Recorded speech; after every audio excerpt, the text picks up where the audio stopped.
Hey, everybody. Welcome back to another edition of the Inside OSU podcast. I'm your host, Adam Hildebrandt. We are joined today by the new Chief of Police for OSU PD, Chief Mike Beckner, who has just come into town and is getting ready to assume this new role. So first of all, welcome. We're glad to have you here. What initially piqued your interest when you learned of the opportunity here? To be honest, it's a Big 12 school. Oklahoma's in the Midwest. I spent most of my career out west. Came to Stillwater just to look around before I applied for the job, and everybody was extremely friendly. I didn't find a person in town that was off-putting at all.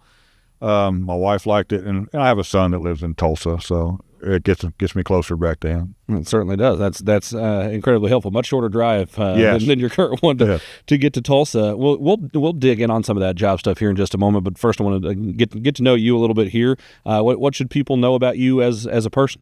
Pretty easygoing. My name is Mike. I'm not big on the title thing. I just want people to realize that we want to be part of the community. I just want to be part of the community and get to know people in Stillwater and people at OSU. Off time, we travel. I like to travel. I'm really big. I grew up in Europe. My dad was in the military, so that's where I spend my Christmases, over at the Christmas markets, and that way I don't have to put a Christmas tree up at my own house. But other than that, I'm a big sports fan. Love the other football, soccer. So I'll be attending all the games I can here at OSU. But other than that, like I said, just a humongous sports fan and looking forward to Big 12 sports. So let's get to the hard-hitting questions. Premier League or Bundesliga? Oh, Bundesliga. Okay, which team?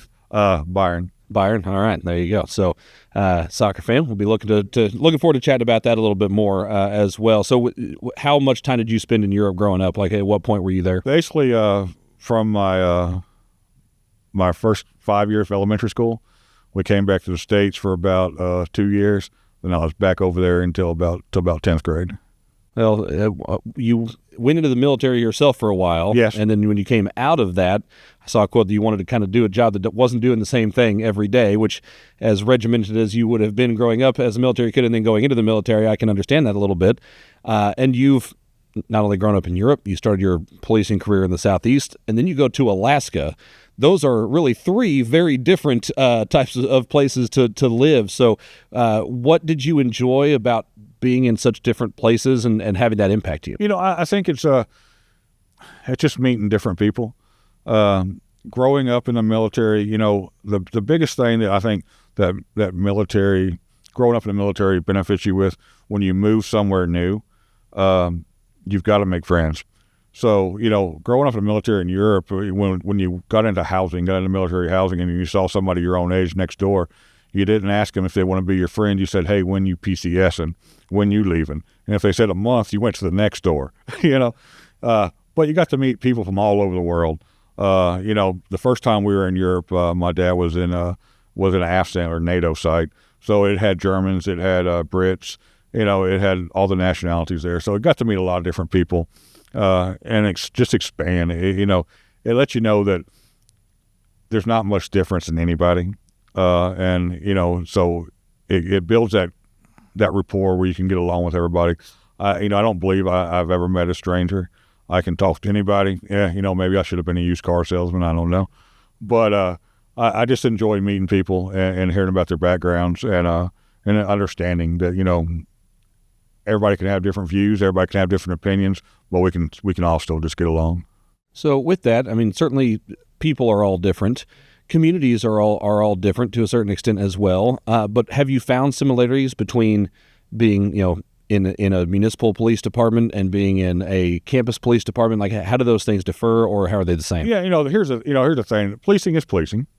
But at a university, I always say you can take a university police officer and put them in a county or put them in a city or put them in a state, and they'll do fine. Coming from a city or a county, there's so much more you have to learn at a university. One, you got to learn the federal laws clearly, Title IX. You're dealing with them things. But also, we have an opportunity at a university. Our population changes every year. Where in a city, you have folks that grown up in that city and they stay in that city, so you know everybody. Here, every semester you're getting a whole new group of people. But we also, as university cops, you have opportunity to affect change. People sometimes have a different opinion of law enforcement.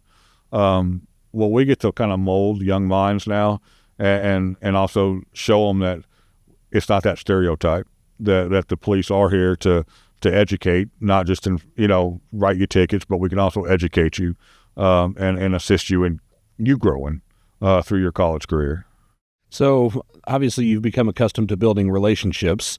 How do you do that now as you move into this role in a new city and getting to know people on campus and maybe more importantly, having them get to know you? Yeah, so, I know that they're going to do some meet and greets, but you're going to see me out walking a lot. And, as a chief, you have a lot of the fun stuff, the meetings you have to do. But other than that, I will be out talking to people. I hope within the first, month I'm here, I'm going to go out to a lot of the stakeholders, a lot of, student affairs people, athletics, get to know them, kind of let them know what I'm about and see how we can help them and what's working and what's not working and what we can do a bit better. I think that Chief Jones has done a great job, but I'm going to bring my own little flair to it and just try to build them relationships and see what we can do. You'll see the police department doing a lot more community events. I'm really big on that. I think it's I want our officers known by first name instead of there goes an OSU police officer. I want somebody to know who it is, where our students and our staff and our faculty and our visitors feel comfortable reporting stuff to us. So as you kind of came up through the ranks, you obviously didn't walk right in and become a police chief. You started as a detective, then a lieutenant. What did you learn as you were going through those positions and those roles that helped prepare you to be a chief? I think the first thing I've learned is that people, usually only call the police when something is bad is going on and they're at a low point or a crisis point in their life. So you got to have empathy. I learned that, what you may think is, a young officer especially will go to a call and they'll be like, oh, this is just crazy. Well, it's not crazy. That person called. So it taught you to have a little, caring. And also as a detective, people will call that somebody stole something out of their yard. Well, whether it's 5 cents or $5 million, you treat the crime the same and investigate it and put effort into it and let the individual know that you're dealing with that you are there to help them. That's one of the big things. But I think the other thing in law enforcement is you don't have to always be that hard-handed individual. We're not going to go out here and write a ticket for 26 and a 25. You can educate. Traffic laws or any laws are made to gain voluntary compliance. So if we can gain voluntary compliance by education, then we don't have to do that next step. I think that's one of the big things I've learned in law enforcement. As a young cop, I'd be the first to say, you get a ticket book of 25 tickets, I'd be out there just writing everybody a ticket. Then I realized, is this really getting us where we wanted to be? With that, in your time as a law enforcement officer, the world has changed a lot. How has that changed both what you guys are able to do, the technology at your disposal, but also, crimes in theory can stay the same, but I'm sure there's a lot newer ways to do them nowadays than there was 25 years ago. Yeah, back when I started, everything was done with a pen and a piece of paper.